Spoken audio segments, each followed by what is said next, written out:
And as we start shoveling, we are surveying the damage. A condo community in Denver is figuring out what to do next after their shared carport just collapsed on all of their cars. Denver 7's Sam Pena was there right after it happened. I heard a big boom around midnight. It was loud enough to wake up Nell Narowski. I said, whoa, what was that? But not her husband, Vladislav. So she wakes me up. I didn't hear it. A loud bang in the night that was more than just snow pelting the roof. It came down on our car and many others. Right outside their window, the carport above their Dodge collapsed under the weight of the snow. Oh my gosh, help. The snow is not that deep, but it must have been very heavy.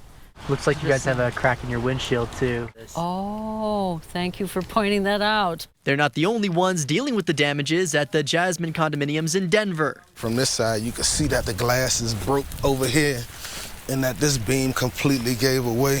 This Mercedes belonging to Navy veteran Davon Williams is one of 8 that bore the brunt of the fall. Completely shocked. I gotta figure out how to get to work. For now, Davon and the apartment residents are without transport at the worst possible time. You know, after a snowstorm, your food and all your resources kind of depleted, so you look forward to being able to get out. And they're worried that the other carports could collapse as well. Because it's not really safe. Also, what if one of those falls next? Apartment managers told the residents that they're taking precautions. Heard that they came out and looked and decided to clear off all the other carports. But the cleanup looks difficult at best. I have no idea how in the heck we're going to get it out of there. Leaving these residents worried. We have no idea what we're going to do. About life in the snow without transport. I don't think we can rent a car. In Denver. I'm glad you're here, because how often does your carport fall? Sam Pena, Denver 7. Yeah, I bet.